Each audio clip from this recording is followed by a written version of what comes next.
¿Cómo están, estimado? Buenas noches. ¿Me escuchan bien?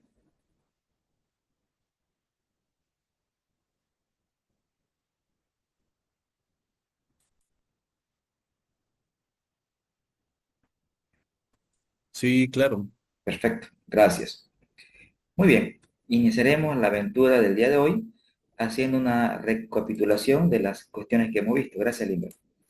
Bien, recuerden ustedes que hemos visto una introducción, hemos visto la parte conceptual que es importante para sustentar desde el punto de vista académico este curso. Hemos visto modelos de matemática financiera, hemos hecho una introducción conceptual y luego hemos hecho algunos modelos. Hoy corresponde ver el tema de modelos de evaluación de inversiones. Es lo que corresponde ver en esta sesión. Básicamente, un modelo de evaluación de inversiones, al igual que todos los modelos que hemos visto, tiene variables de entrada. Tiene variables de entrada. Dentro de las variables tradicionales de entrada, tenemos el precio de venta, tenemos el costo variable unitario, tenemos la cantidad a vender, tenemos los costos fijos, eh, la tasa de inflación, la tasa de descuento,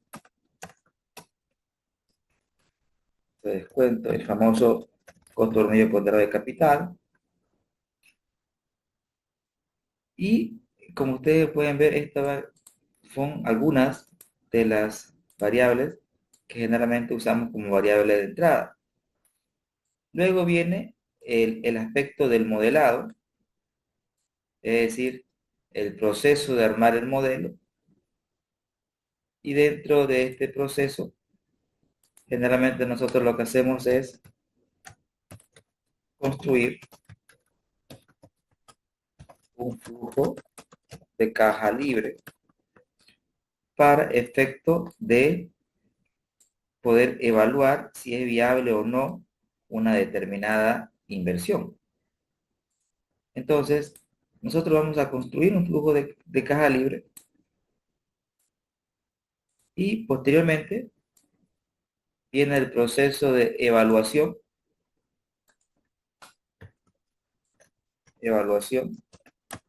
y los indicadores más comunes son el BAN y la tasa interna de retorno. Son los indicadores más comunes. Vamos a verlos y vamos a ver las fortalezas y la debilidad de cada uno de ellos. Y luego, como ya tenemos las variables de entrada, la variable de salida, entonces ya podríamos hacer un análisis de riesgo, dando respuesta a qué pasaría si. ¿Qué pasaría si cambia alguna de estas variables? ¿Cuál es su impacto en los indicadores de evaluación? Entonces, eso es lo interesante. Recuerden que el objetivo del curso es aprender a hacer modelos y a partir de los modelos, pues tomar decisiones. Entonces, básicamente es eso lo que vamos a ver el día de hoy, o la noche de hoy. Entonces, en cuanto a operaciones, se hace hartos cálculos nomás, pero vamos a tratar de hacer, vamos a ir primero haciendo modelos sencillos como lo que les he pasado, y ya la clase del sábado, en la primera parte, vamos a hacer algunos modelos un poco más interesantes desde el punto de vista estadístico. Ahora, fundamentalmente, la intención es que todos nos vamos con la lógica de cómo elaborar un modelo para evaluar cualquier tipo de inversión. Y cuando nosotros hablamos de inversión, porque fíjense, modelos de evaluaciones de inversión, no hay que perder de vista la lógica de lo que es una inversión. Una inversión en lenguaje bien simple implica inmovilizar capital. Recuerden que el capital en matemática financiera es el dinero. El capital en matemática financiera es el dinero, pero el dinero por sí solo genera una rentabilidad de cero. Es decir, el dinero en su estado natural no aporta absolutamente nada de rentabilidad en la empresa. ¿A qué me refiero? Por ejemplo, si usted hoy, asumamos que esto es una mesa y aquí usted deja dinero hoy, al otro día regresa y va a seguir el mismo dinero. O sea, el dinero en su estado natural no aporta rentabilidad. ¿Cuándo el dinero aporta rentabilidad? Cuando se transforma. Entonces, cuando transformamos el dinero lo estamos inmovilizando. Por ejemplo, cuando nosotros tenemos un efectivo y lo inmovilizamos y compramos un activo, estamos ya haciendo una inversión. ¿Qué es lo que estamos haciendo? Convirtiendo dinero en un activo. Ya ese activo, ya sea una maquinaria, un equipo o una empresa en general, ese activo es el que va a generarme flujo de caja en el futuro. Es decir, ¿qué es lo que hago entonces? Vamos a la secuencia lógica. Tengo dinero, lo inmovilizo, lo transformo en una inversión. Espero que esa inversión en el tiempo me genere flujo de caja. Y en términos gráficos, si invertí esta cantidad, pues espero obtener una cantidad mayor en el futuro. Entonces ahí estamos hablando del concepto de rentabilidad. Es decir, nosotros esperamos recuperar la inversión. Es decir, si usted invierte 10, espera, espera tener 11 al menos. Es decir, estamos hablando de una rentabilidad, si esto fuera, por ejemplo, un año, estamos hablando de lo que generamos menos lo que usted invirtió sobre lo que usted invirtió. Es decir, 1/10. En términos porcentuales, estaríamos hablando de una rentabilidad de ¿cuánto, colegas?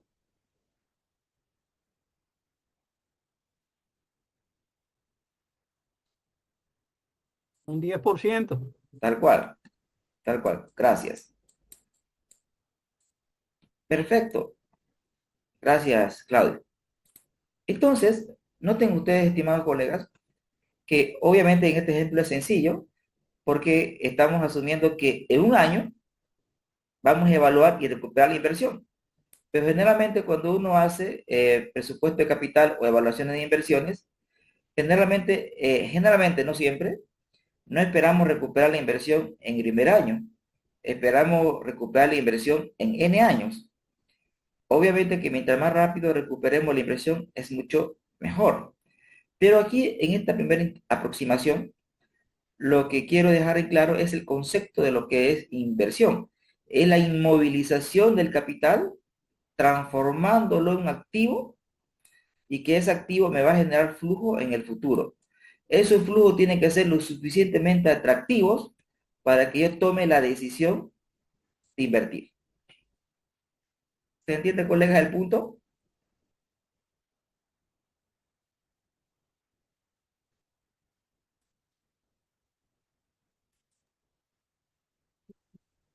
Sí, Gracias. Perfecto. Entonces, bajo esa lógica, gracias Luis, bajo esa lógica introductoria, voy a borrar lo que he escrito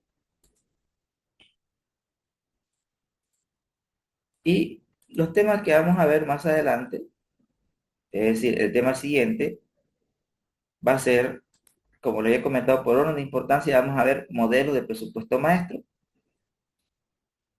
Eso es lo que vamos a ver después. Y luego saltamos a modelos de planeación financiera, tanto de corto como de largo. Entonces, hoy por hoy, esta es la tarea y vamos a cerrar el curso con un poco de teoría de portafolio. Bien, entonces,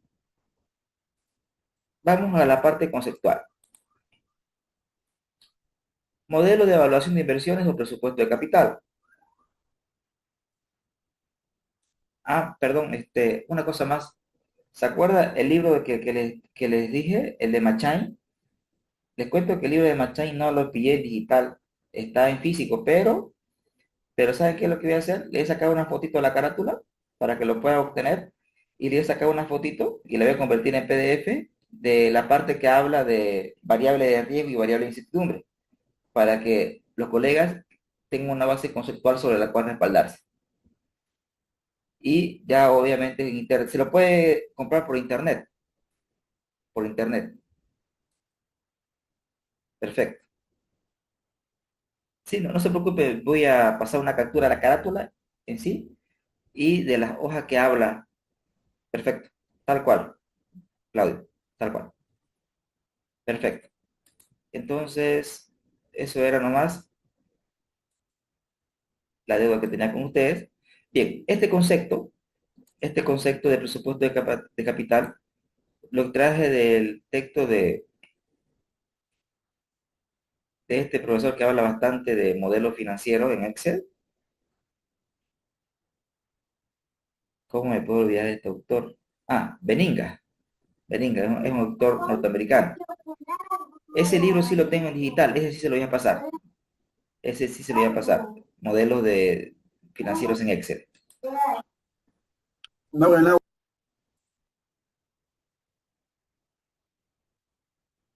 Ahí tenemos un problema.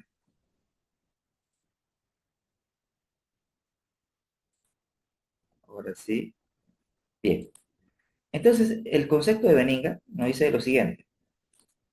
Nos dice que el presupuesto de capital en la jerga de las finanzas nos dice que es un proceso,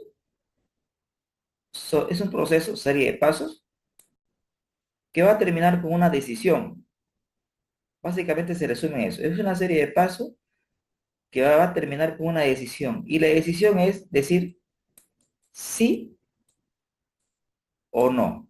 Es decir, ¿se hace la inversión o no se hace la inversión? Fundamentalmente, llegamos ahí.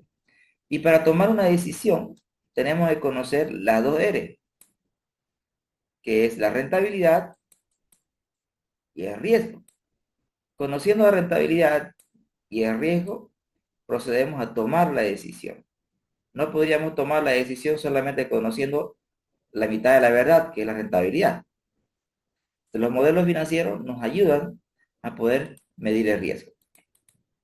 Ahora bien, ¿qué necesitamos para evaluar una inversión? Primero tenemos que determinar la inversión. Y cuando hablamos de la inversión, podemos hablar de la creación de un nuevo emprendimiento, es decir, crear una empresa, o hacer inversiones para una empresa en marcha. Cuando una empresa está en marcha, ¿qué le podemos hacer? Podemos comprar un activo, podemos hacer una ampliación, podemos hacer la implementación de nueva línea de productos. Entonces, son algunos ejemplos. En realidad, podría ser N tipo de inversiones para una empresa en marcha. Paso número uno, tengo que determinar la inversión. El paso número dos, definir el horizonte de evaluación. Es decir, por cuánto tiempo voy a evaluar la inversión. Entonces, el periodo de evaluación, aquí partimos de una lógica interesante. Por ejemplo, voy a partir del ejemplo de una empresa. Cuando alguien crea una empresa, espera que la empresa sobreviva a los dueños. Es decir, una vez los dueños ya no estén en este mundo, el creador de la empresa esperará pues que el hijo o algún familiar tome la batuta del emprendimiento. Entonces, sin embargo, si bien un emprendimiento nace con la idea de tener vida perpetua, para efecto de evaluación, nosotros tomamos un periodo de tiempo. Es decir, si es una empresa, podemos asumir que la empresa va a tener una vida de 5 años. Pero esto es simplemente para efecto de evaluación. No quiere decir que la empresa tenga una vida de 5 años. Simplemente quiere decir que estamos evaluando el proyecto por 5 años. Ahora, ¿cómo defino ese horizonte de evaluación? Hay diferentes criterios, como por ejemplo, seleccionar un periodo de gobierno, es algo mucho que se estila en mi país, es decir, en Bolivia un periodo de gobierno es de 5 años, y la lógica es de tomar un periodo de gobierno, es que usted ya sabe con quién le va a tocar bailar, ya sea con un gobierno de izquierda o un gobierno de derecha, En ambos casos, un emprendimiento tiene que generar retorno independientemente del gobierno que esté de turno. Entonces, la lógica de elegir un periodo de gobierno es la siguiente. Con con este árbitro, yo tengo que recuperar mi inversión, porque no sé cuál va a ser el siguiente árbitro. Entonces, esa es la lógica. Ahora bien, otro criterio es el tamaño de la inversión. Este criterio me dice que mientras más elevada sea la inversión, mayor será el periodo de evaluación. Por ejemplo, si quisiéramos crear un hotel, un restaurante, donde las inversiones son significativas, una universidad, pues no sería lógico evaluarla por 3 años ni por 5, ¿no? Deberíamos evaluarlo de al menos por 10 años, porque la inversión es significativa. Pero si la inversión es pequeña, podríamos hacer una evaluación por 2 años e inclusive por meses. Ahora bien, otro criterio también interesante es tomar en cuenta el ciclo de vida del negocio. Es decir, existen negocios que nacen para morir, es decir, tienen un periodo finito de vida. Claro es el ejemplo de las discotecas, por ejemplo. Generalmente en mi país, la vida promedio en una discoteca es de 4 a 6 meses, porque los jóvenes rápidamente cambian de gustos. Por lo tanto, ese negocio no lo voy a volver, por ejemplo, por un año, porque sé que es un negocio que nace para morir. También existen las sociedades accidentales, que usted ve una oportunidad de negocio, se asocia con alguien y ese negocio tiene un fin, es decir, un fin específico, por lo tanto, evalúo por un periodo de tiempo también específico. Otro criterio interesante es considerar la vida promedio ponderada de los activos generadores de flujo de caja. Por ejemplo, si voy a abrir, digamos, un negocio donde mi activo principal sean los vehículos, por ejemplo, voy a hacer un negocio de transporte. Entonces tengo que tomar en cuenta la vida productiva del activo. La vida productiva o vida útil, que se espera que la vida útil sea igual a la vida contable. Entonces, por ejemplo, si la vida productiva de los activos es de 5 años, entonces, ¿qué quiere decir esto? Que durante 5 años mis activos van a estar funcionando bien. En consecuencia, hago la evaluación por 5 años. Ahora, por ejemplo, también en el campo petrolero, si un pozo no tiene insumos infinitos, debe tener un tope. Entonces, ¿durante cuánto tiempo podré evaluar esa inversión de un pozo petrolero, por ejemplo? Entonces, tomar en cuenta la vida promedio ponderada de los activos generadores de flujo también es una buena lógica para definir el periodo de evaluación. Ahora bien, una vez que he definido el periodo de evaluación, viene la parte de la proyección de los flujos de caja. Es decir, vamos a proyectar los flujos de caja libre. Colegas, ¿hasta aquí está todo bien? ¿Se entiende? Sí, profesor, se entiende. Perfecto. Gracias. Excelente. Continuamos entonces. Ahora bien, siguiendo con los elementos de un proyecto de inversión, tenemos la inversión, que generalmente la inversión se la agrupa en 3 niveles. Tenemos la inversión fija, donde tenemos fundamentalmente los activos fijos, cuya característica fundamental es la depreciación. Luego tenemos la inversión en capital de trabajo, es decir, básicamente el inventario y el efectivo. Cuando iniciamos un emprendimiento, imagínese que usted va a hacer una cafetería. ¿Qué necesita tener como inversión en capital de trabajo? Usted requiere iniciar con un inventario, ya sea de insumos o producto terminado. Debe arrancar con un inventario. Pero también usted tiene que arrancar con un nivel de efectivo. ¿Un nivel de efectivo para qué? Para financiar los primeros 3 meses de operación. O 1, o 2, o 3. Ese es un criterio que uno podría tomar. Requiero efectivo para financiar los primeros meses de operación, en el entendido que cuando uno emprende, los primeros meses no son mágicos. Los primeros meses se sufren hasta llegar al equilibrio operativo. En consecuencia, cuando emprenda, debo de tomar en cuenta esa lógica y no arrancar con efectivo cero. esa es una de las causas por las cuales muchos emprendimientos quiebran. ¿Por qué? Porque invierten todo el activo, todo el inventario e inician con una caja cero. Es decir, pensando en que van a tocar el cielo con las manos los primeros meses. Y cuando ven que eso no ocurre, ¿qué hacen las personas? Se desaniman. Dicen, no, no genera el negocio, entonces lo venderé y volveré a mi trabajo. Porque ellos no tienen contemplado un nivel de efectivo dentro de sus inversiones para financiar los primeros meses de operación. Y como tercer nivel tenemos la inversión diferida, que está constituida fundamentalmente por todos los gastos preoperativos, es decir, las erogaciones de dinero en servicios que requiero antes de operar. Y antes de operar usted tiene que tener toda la parte legal al día. Ahí vienen los gastos de constitución, que está incluido el proceso de contratación y capacitación de personal. Las empresas generalmente hacen publicidad antes de abrir. Todo lo que sea preoperativo, todo lo que sea preoperativo entra aquí. Algunos negocios, cuando usted abre un emprendimiento, generalmente tiene gente trabajando antes de abrir. Entonces, todo lo que sean sueldos y salarios, pero que sean preoperativos, forman parte de la inversión diferida. La inversión diferida tiene la característica de que se amortiza, la inversión diferida se amortiza. En mi país, Bolivia, la inversión diferida se amortiza en 4 años. Es decir, toda la inversión que yo hice en este ítem, la puedo cargar a gasto en 3 años, en 4 años. En 4 años. Colegas, pregunto, ¿me escuchan bien? Sí, profesor, ¿se escucha bien? Excelente, gracias. Sí, Lice, Muy amable. Es que me apareció una señal rara del internet. A Luis me dice que a veces sale entrecortado. Preguntaré nuevamente, ¿a todos les sale entrecortado o estamos bien con la señal?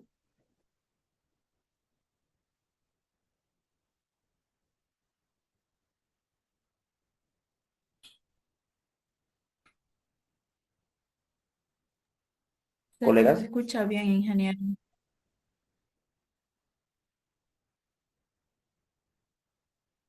perfecto. Me mantienen al tanto, sino para dar una solución a esta cosa de la sesión, pero al parecer ahora estamos bien. Gracias, Hugo. Perfecto. Me dicen, estamos bien. Excelente. Ahora, continuando, viene la determinación del flujo de caja libre. El flujo de caja libre es la suma del flujo operativo más el flujo de inversiones. El flujo operativo más el flujo de inversiones que en una posterior lámina detallaré. Perfecto. Ahora vamos a hablar de los componentes mencionados. Por ejemplo, para un nuevo emprendimiento, el FEO, el flujo de efectivo operativo, que es igual. Básicamente, el precio de venta menos el costo variable unitario. A esto le llamamos, se llama margen de contribución unitario. El margen de contribución se lo multiplica por la cantidad y a esto se llama margen de contribución total. Entonces, el margen de contribución total es el margen de contribución unitario por la cantidad vendida. Ahora, el margen de contribución unitario, por ejemplo, si usted tiene un precio de venta de 8 y tiene usted un costo variable de 5, y yo le pido calcule el margen de contribución unitario, simplemente es la diferencia de 8 menos 5. Quiere decir 3. ¿Pero qué significa este 3? Quiere decir que con la venta de una unidad del producto, la venta de una unidad contribuye en 3 unidades monetarias ¿a qué? A cubrir los costos que son fijos. Es decir, si vendemos 2 unidades, sería 6. Y si vendemos 3, sería 9. De ahí viene el nombre de margen de contribución. ¿En cuánto contribuye a cubrir los costos fijos la venta de una unidad del producto? Luego, tenemos los costos fijos. Recuerden que una característica de los costos fijos generalmente están en función del tiempo. Esa es una característica importante. Sin embargo, el costo variable unitario está en función al volumen de producción. Perfecto. Ahora, también tengo que restar las partidas que no son monetarias, como la depreciación de los activos fijos y la amortización de la inversión diferida, que son partidas no monetarias, que igual resta. ¿Por qué? Porque tienen un fin netamente tributario. Y sobre eso se aplica el impuesto a las utilidades, 1 menos T, la tasa impositiva. Noten ustedes que aquí no he metido los intereses, puesto no corresponde, porque el flujo de efectivo operativo no toma en cuenta los intereses, no toma en cuenta cómo se financia la inversión. Me está generando cuánto el negocio genera de efectivo sin importar la estructura de capital, es decir, sin importar cómo el negocio es financiado. Es importante tenerlo en cuenta este criterio. Ahora bien, no termina ahí la historia. Tenemos que volver a sumar las partidas no monetarias, es decir, fíjense que la depreciación y la amortización de la inversión diferida tienen un fin fiscal, puesto que es un gasto que no es una salida de efectivo, pero me ayuda a pagar menos impuestos. Y como no es una salida de efectivo, lo que he restado, lo tengo que sumar para que se anule de efecto. Ahora bien, una empresa, generalmente dentro de sus operaciones, va a tener que hacer inversiones en necesidades operativas de fondos. Es decir, cuando hablamos de necesidades operativas de fondos, estamos hablando de las cuentas por cobrar, estamos hablando del inventario. Es decir, cuando una empresa crece en operaciones, lo normal de una empresa es que sus ventas tengan comportamiento ascendente. Y como la empresa tiene un comportamiento ascendente en ventas, lo normal es esperar que usted tenga mayores inversiones en cuentas por cobrar, mayores inversiones en inventario. De ahí viene el término cambio, significa variación en que en las necesidades operativas de fondo, que son fundamentalmente las cuentas por cobrar, el inventario y claro que sí, las cuentas por pagar. Entonces, la necesidad operativa de fondo fundamentalmente es estos señores menos este señor aquí. Parece que el INVE tiene un problema para ingresar. A ver si lo voy a ingresar.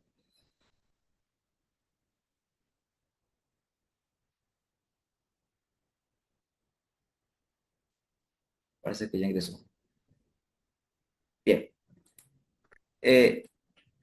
Esto es en cuanto a la estructura para un nuevo emprendimiento.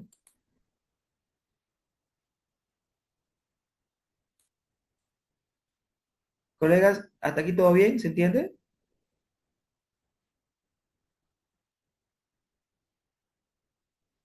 Sí, profesor. Perfecto. Genial. Ahora, esto es para un nuevo emprendimiento. Ahora, para una empresa en marcha, se usa el enfoque marginal. ¿Qué quiere decir? Tengo que calcular el flujo efectivo marginal. ¿Qué difiere de los anteriores? Vea que cuando nosotros tenemos, por ejemplo, un activo, el activo 1 versus el activo 2.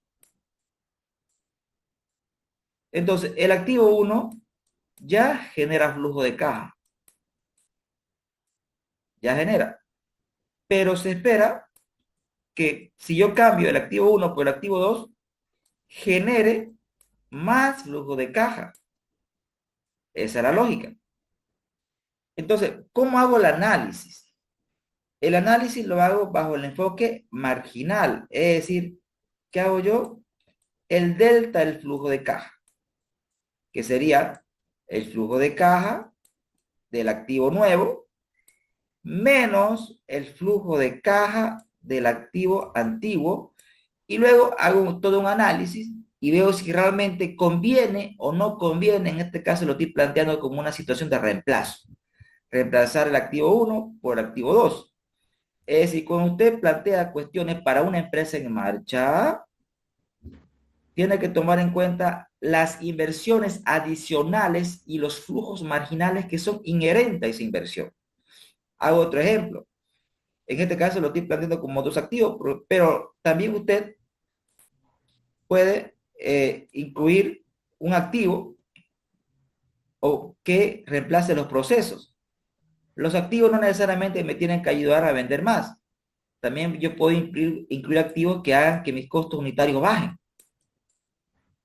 Entonces, esta reducción en mi costo variable unitario es lo suficientemente importante como para tomar la decisión de aceptar la compra del nuevo activo.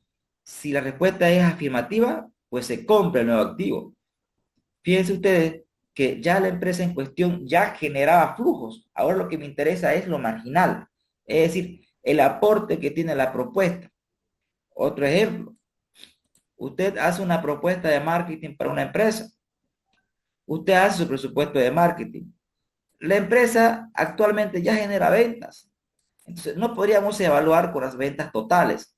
Lo que nos interesa ver es el incremental de ventas. Es decir, su propuesta de inversión, que va a ser un desembolso de efectivo que yo le voy a dar, es lo suficientemente atractivo como para que este volumen de ventas sea lo suficientemente interesante para que se cubra esta inversión y además me genere un excedente. Vea usted que puedo evaluar cualquier cosa, absolutamente cualquier cosa que involucre una salida de efectivo. Pero cuando la empresa está en marcha, se debe evaluar de manera independiente el o la decisión de inversión. Luego, la estructura es la misma, igual hay que sumar las partidas no monetarias y incrementar las necesidades operativas de fondo, obviamente las marginales, las adicionales.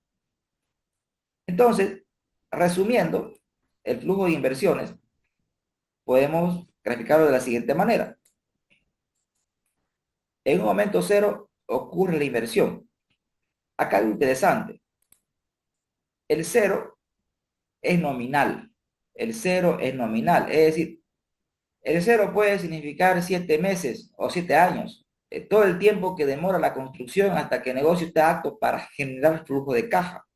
Ese es el cero, es nominal. Ahora bien,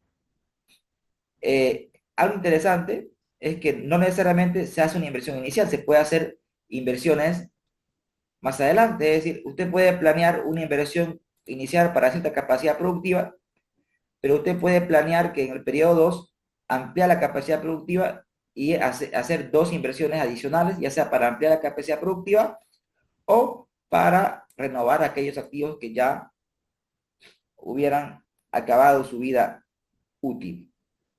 Entonces, al final del periodo, la inversión que he hecho en capital de trabajo se recupera. Viene el concepto de recuperación del capital de trabajo. El capital de trabajo se recupera al término del periodo de evaluación. Y esto obedece una lógica sencilla. La vamos a esquematizar.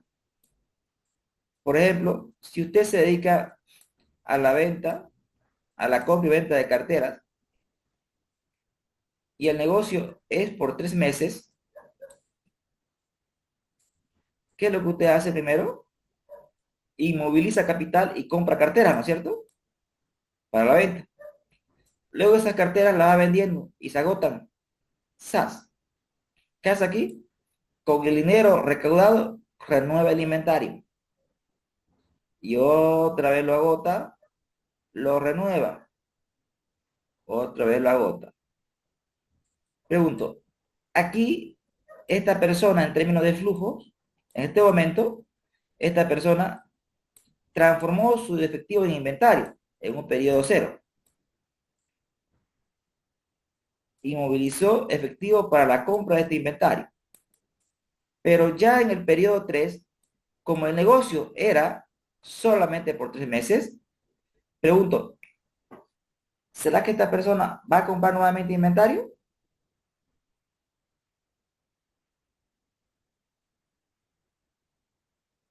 Ya no. Totalmente, no correcto, ya no. Entonces, esa salida se va a tornar una entrada, ¿por qué? Porque ya ese dinero ya no lo va a volver a meter a la maquinita. Entonces, esa es la lógica con la cual les explico la recuperación del capital de trabajo. Que obviamente estoy hablando del ejemplo fundamentalmente del inventario, pero igual lógica sufren las cuentas por cobrar. Genial. Entonces, pero también viene el concepto del valor terminal. Recuerden ustedes que nosotros cuando emprendimos la actividad, hemos comprado activos.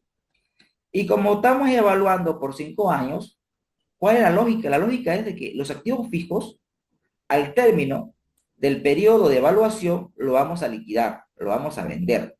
Es decir, mis activos fijos, que aquí aparecen como una salida, al final me va a generar una entrada. Porque estos activos fijos los podemos vender ya sea a sus valores en libros, es decir, a su valor contable, o tomar en cuenta el valor de mercado de los activos, ya sea el valor en libro o el valor de mercado. Pero la lógica es que la inversión que hice en activo, en un inicio,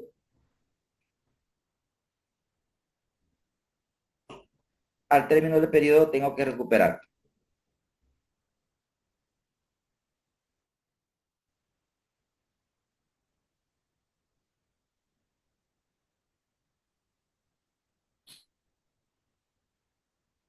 Colegas, ¿hasta aquí está todo claro?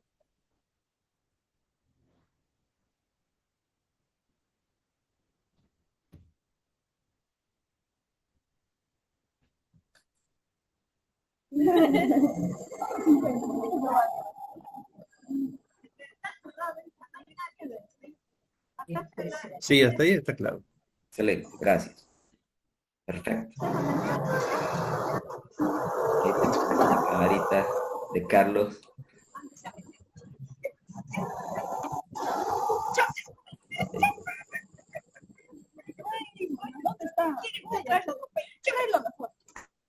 Ay, perdón, lo he silenciado todo. Excelente. Bien. Entonces, haciendo como un resumen, colegas, vamos a hacer un ejemplo numérico. Por ejemplo, en este ejemplo hipotético, donde tenemos nosotros una inversión inicial y tenemos flujo de caja libre proyectados, la pregunta lógica sería, ¿aceptamos la inversión? Y la respuesta podría ser totalmente afirmativa porque la lógica nos dice que podíamos sumar, ¿no? Y básicamente, sumando estos tres elementos, tendríamos 110, que es mayor a la inversión. Entonces, esta inversión se recupera ¿en cuánto tiempo? 2 años y fracción, ¿correcto? Entonces, esa podría ser una primera aproximación intuitiva. Es decir, lo primero que generalmente a uno se le viene a la mente es sumar los flujos de caja y no está mal, de hecho es un criterio de evaluación. Sin embargo, la gran debilidad de hacer esta aritmética simple es obviar lo que es el valor de dinero en el tiempo. Es decir, 20 unidades monetarias en el año 1 no es igual a 20 unidades monetarias en el año 5, porque todos sabemos que el dinero tiene un valor en el tiempo. Entonces, no podemos nosotros alegremente sumar. Lo que hacemos es, todos esos flujos que están en el futuro, lo traemos al presente. De ahí viene el concepto de actualización. Y para actualizar requerimos una tasa. Esa tasa se llama costo promedio ponderado de capital. Y la idea central de esa tasa es la siguiente. Siempre, si nosotros lo vemos todo esto como un balance, en un balance, ¿qué es lo que tenemos? Tenemos la inversión que vamos a hacer. Tenemos la inversión. Y nosotros, de forma natural, esperamos que esta inversión que estamos realizando, esperamos que en el tiempo nos genere flujo de caja libre, que es esta parte de aquí. Miren, invierto, espero que en el futuro generemos flujo de caja libre. Esa es la lógica del activo.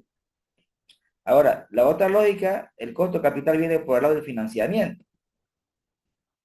Para que se dé esta inversión se requiere un financiamiento. Una parte va a ser a través de deuda, otra parte seguramente va a ser a través de recursos propios.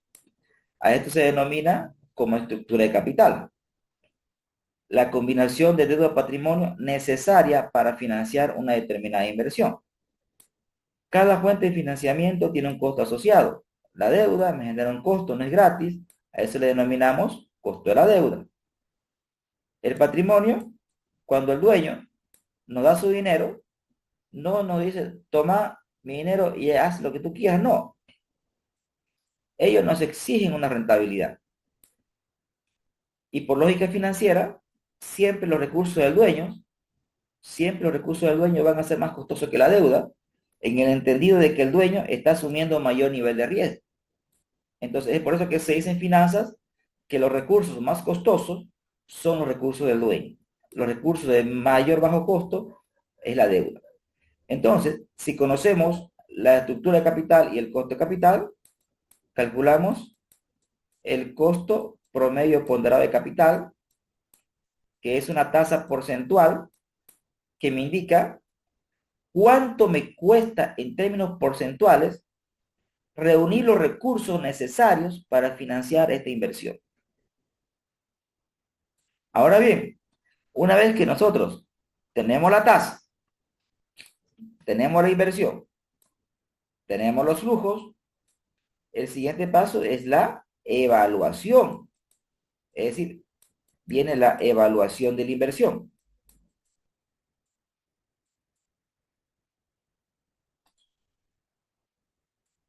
Por ejemplo, ahora mismo voy a asumir que el costo de capital sea 15%.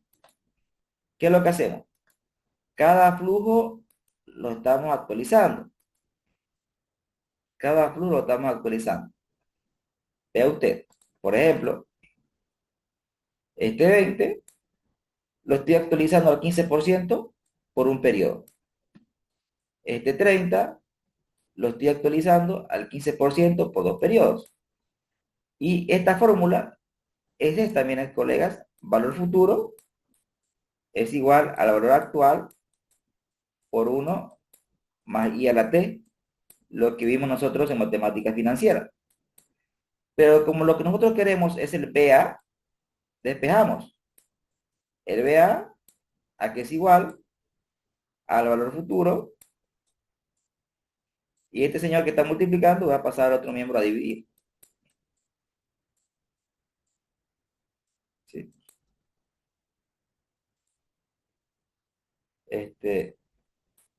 Bueno, aquí era PF, ¿no? De ahí viene la lógica de la fórmula, ¿no? Fíjense que para evaluar usamos una lógica compuesta. Es interesante también esto, ¿no? Para evaluar usamos una lógica compuesta. Miren lo interesante. Para evaluar usamos una lógica compuesta. Ahora me explico por qué se usa una lógica compuesta. Pero antes de continuar con la explicación, debo preguntar, colegas, ¿hasta aquí todo bien?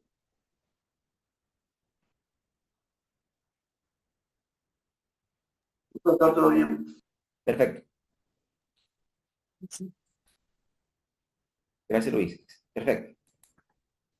Entonces, explico el porqué de la lógica compuesta ahora. Resulta ser que cuando uno evalúa un proyecto de inversión, existen ciertos supuestos importantes. Supuesto número 1, que los flujos de caja ocurren al término del periodo. Es decir, se asume que los flujos de caja ocurren el 31 de diciembre, por ejemplo, el último día del año. Ese es un supuesto fuerte. Es decir, el de asumir que los flujos de caja ocurren el último día hábil de cada año. Pero es un supuesto, como ustedes bien saben, eso no es lógico, ¿no? Porque usted cuando hace un emprendimiento, usted genera ventas desde el día uno. Desde el día uno usted está vendiendo. ¿Estamos con la lógica, colega?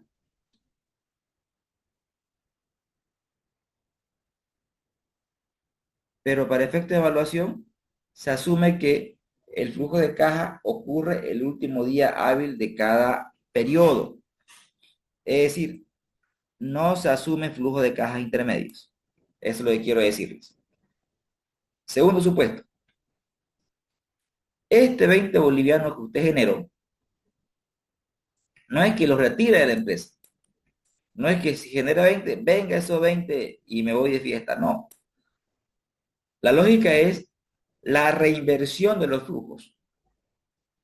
Es decir, cuando uno evalúa un proyecto de inversión, no existe la política de dividendos, no se reparte dividendos, todo se reinvierte. Es decir, si este flujo nosotros lo reinvertimos, ¿hasta dónde lo reinvertimos? Hasta el periodo 5. Este flujo no se retira, se reinvierte. ¿Hasta dónde? Hasta el periodo 5. Este flujo no se retira, se reinvierte. ¿Hasta dónde? Hasta el periodo 5. Este flujo no se retira, se reinvierte. ¿Hasta dónde? Hasta el periodo 5. Entonces, existe la reinversión de los flujos de caja y esos flujos de caja ganan un interés compuesto, no simple. Es decir, los intereses generan intereses. Entonces, explicado ese concepto, el paso número 1 es calcular el valor actual de los flujos de caja libre. Es decir, ¿qué hemos calculado? Este importe, esto aquí. Todos estos señores, sumados, pero en términos de valor actual, eso es lo que hemos calculado. Y a eso le tenemos que restar la inversión. Ahora sí puedo hacer una resta. ¿Por qué? Porque esta cantidad de dinero está en el periodo actual. Y el dinero también está en el periodo actual, la inversión. Entonces, como están en el mismo momento del tiempo, se puede hacer la resta. Hacemos la resta. Bueno, y a esa resta se le denomina VAN, valor actual neto. Valor actual porque estoy actualizando los flujos de caja. Y neto porque estoy restando la inversión.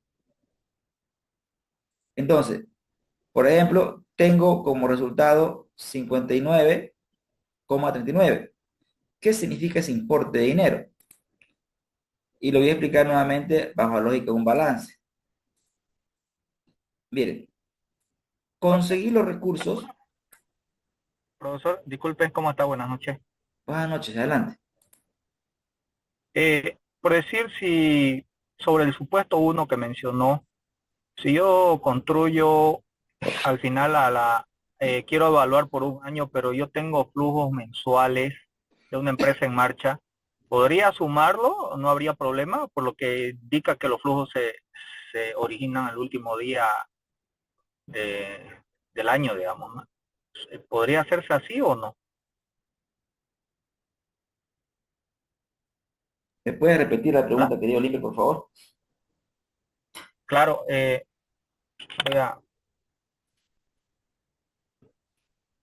voy a parar esto, que puede ser el tema de... Ahora sí, ¿me logra escuchar, profe? Ahora sí mejor. Excelente. Del supuesto primero que habló sobre el tema de que los flujos se generan el último día del año, si yo construyo, digamos, en una empresa en marcha, flujos mensuales y lo sumo y luego lo evalúo por año, ¿se podría hacer eso? Lo digo por el tema del supuesto, ¿no? que acaba de mencionar. Es correcto, estimado Limber, eso es lo que se hace en realidad, ¿no? ¿Sí? Ah, ya, perfecto, gracias, profe. Una consulta, profesor. Adelante.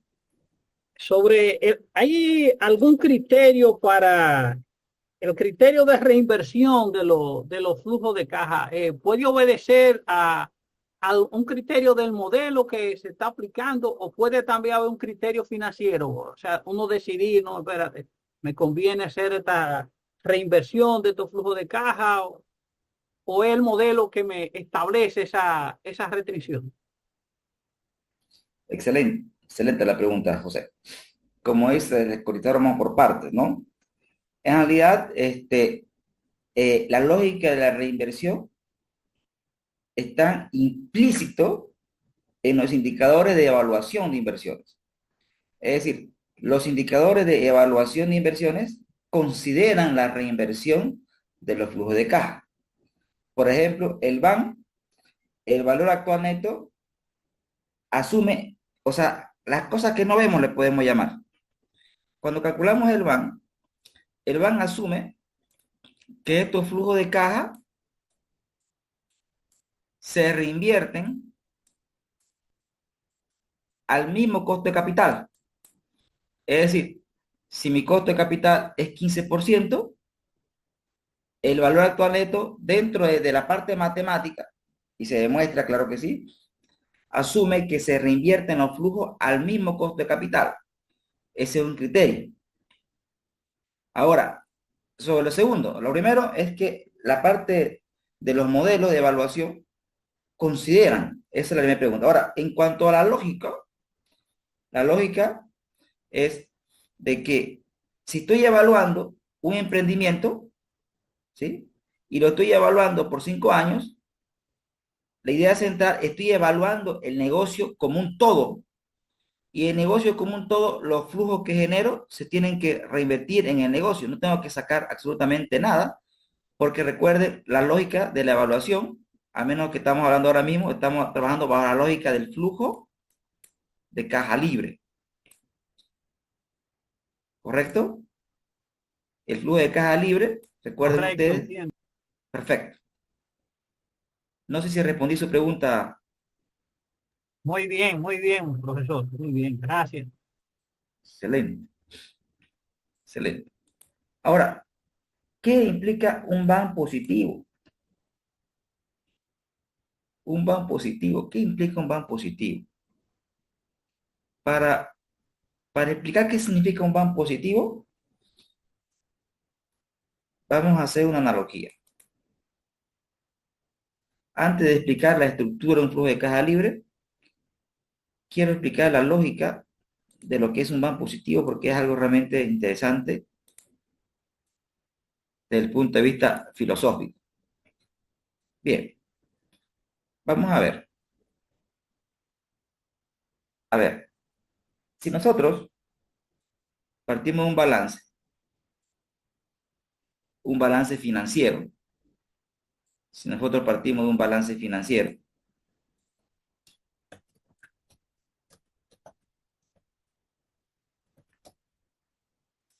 donde tenemos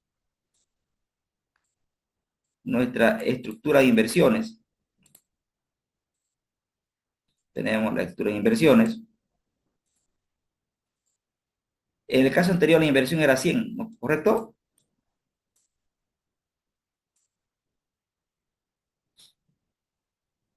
Y tenemos una estructura de capital, deuda, patrimonio.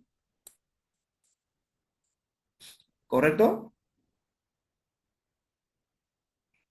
Donde el costo promedio de ponderado de capital, ¿cuánto era del anterior ejemplo? 15%, ¿correcto, no?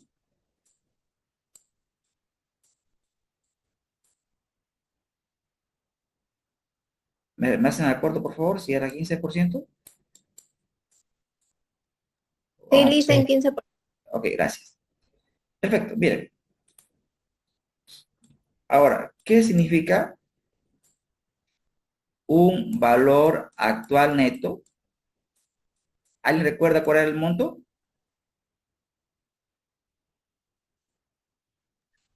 59,39. Excelente, buena memoria. 59,39.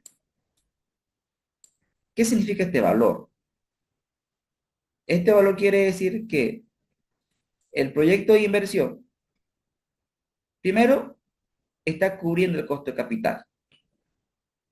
Es decir, está haciendo feliz al banco, al dueño, pero está generando, además, está generando 59,39 bolivianos de riqueza en términos de valores actuales.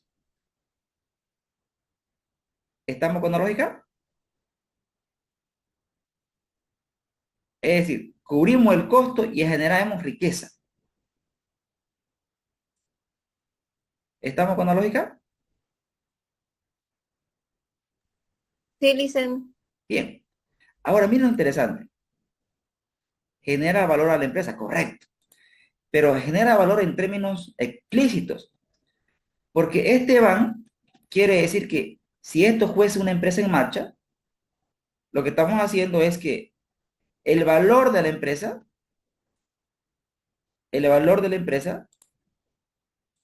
se está incrementando. Si nosotros aceptamos este emprendimiento, el valor de la empresa se está incrementando en este importe. O sea, este importe, visto desde la óptica de la valoración de empresa, recuerden que el objetivo de las finanzas es, uno de los objetivos es maximizar el valor de la empresa. Un BAN para una empresa en marcha de esta índole quiere decir que si aceptamos este proyecto, lo que está pasando es que estoy haciendo que el valor de mi empresa, si aceptamos el proyecto, se incremente en este importe.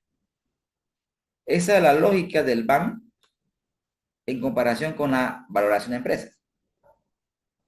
Por eso, el BAN, y bueno, por eso y muchas cosas más, el BAN es el indicador más robusto de evaluación.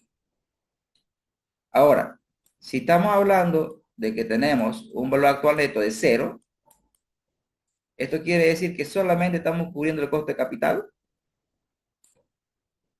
y no estamos generando un adicional. Y un BAN negativo implica lo contrario a la generación de valor. Estamos destruyendo valor. Colegas, ¿queda claro hasta aquí todo bien?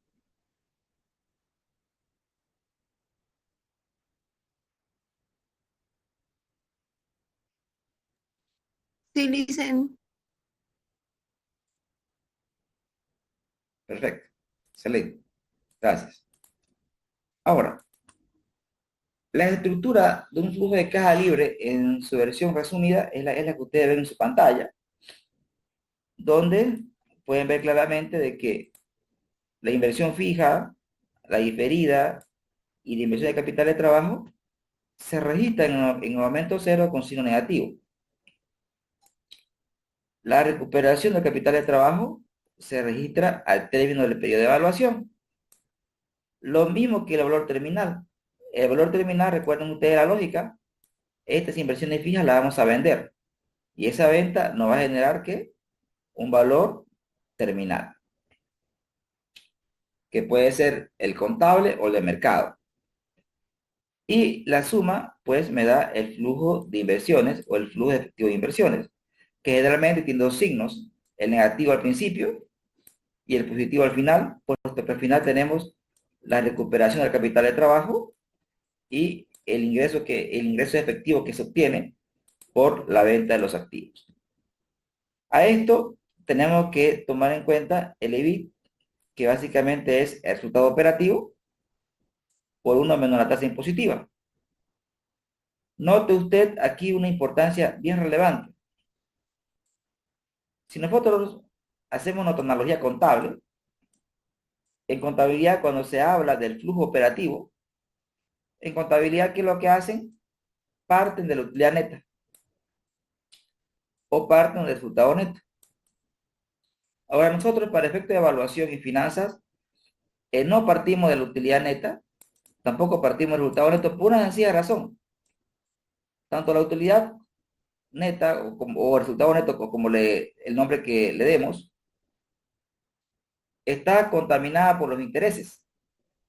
Y los intereses no son fruto de las decisiones operativas, son fruto de las decisiones de financiamiento que toma la empresa. Por lo tanto, los intereses no forman parte del flujo de efectivo operativo, sino forman parte del flujo de efectivo de financiamiento. Por lo tanto, el análisis no se lo hace a nivel de resultado neto, sino a nivel de resultado operativo, porque lo que me interesa es cuánto genera el negocio. Luego tenemos que agregarles las partidas que no son monetarias, como la depreciación y la amortización de la inversión diferida. Ahora, vean ustedes que dentro de las operaciones del negocio, cuando el negocio está en marcha,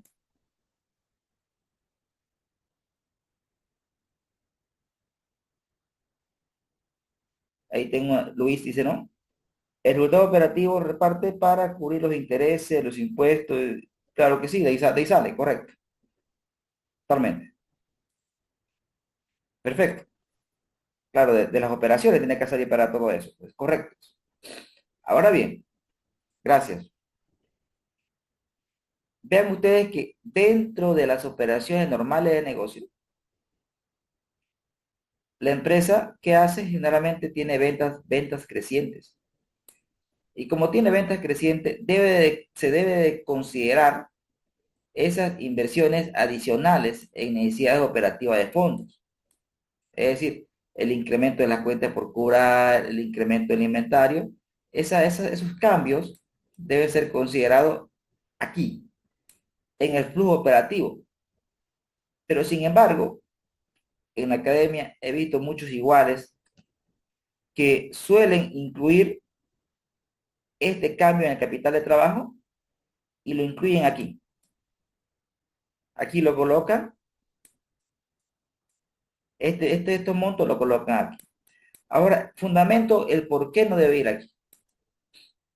Estas inversiones adicionales en capital de trabajo son cuando el negocio está operando. Y como está operando el negocio, forman parte del flujo operativo. Ahora, aquí simplemente es el inicio y el final, no operacional. En cambio, recuerden ustedes que las cuentas por cobrar, el inventario, las cuentas por pagar, son elementos operativos. ¿Por qué? Porque están dentro del activo corriente y están dentro del pasivo corriente. Por lo tanto, las variaciones que ocurren dentro de las operaciones tienen que estar en el flujo operativo. Y esta misma lógica se utiliza cuando uno valora empresas. Y debe existir uniformidad entre lo que es la valoración de la empresa y la evaluación de inversiones. No es que para valorar una empresa hacemos una cosa y para evaluar inversiones hacemos otra. No, no. Hacemos puntualmente casi lo mismo, solamente con diferentes fines. Bien, colegas, hecha la introducción conceptual, esto es solamente una aclaración,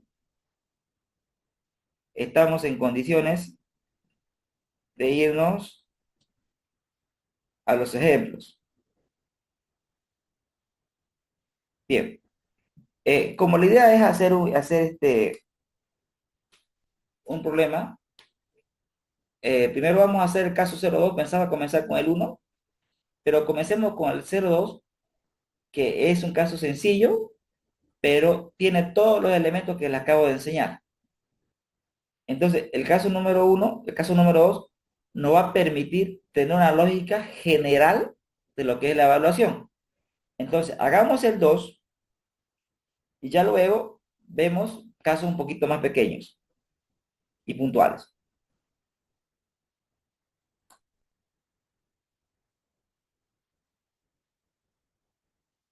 Claro que sí, Enrique. Vuelvo a la lámina anterior.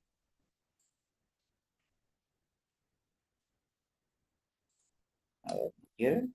Ahí. Explico nuevamente la fundamentación. Como les mencionaba antes, algunos colegas suelen incluir las inversiones adicionales en capital de trabajo en este ítem. Sin embargo, la literatura financiera me dice que las variaciones del capital de trabajo cuando el negocio está en marcha deben ir en el flujo operativo y no así en el flujo de inversiones. La justificación. Recordemos las partidas que forman parte de la inversión en capital de trabajo, que son fundamentalmente las cuentas por cobrar, el inventario y las cuentas por pagar. Estos elementos son de índoles de corto plazo. Activo corriente, estos dos, pasivo corriente, este último. En consecuencia, al ser capital de trabajo, ¿sí? Operativo, fíjense, capital de trabajo operativo no debería ir en el flujo de efectivo de inversiones. Debería ir cabalmente en el flujo de efectivo de operaciones. Y es en esa línea en que se toma para valorar empresas y para evaluar inversiones. Ahora bien, si usted lo decide incluir aquí, matemáticamente va a lo mismo, simplemente lo está poniendo en otro lugar. Pero para fines de hilar fino, no sería correcto porque no son parte de las operaciones. Recuerda aquí que dice flujo de efectivo de inversión. Fundamentalmente me está hablando de ANC, activo no corriente. Es decir, inversiones en activos de índole productivo de largo plazo. Y esto aquí son inversiones operativas, es decir, en cuenta por cobrar, en inventario y el financiamiento con los proveedores. ¿Quedó más claro?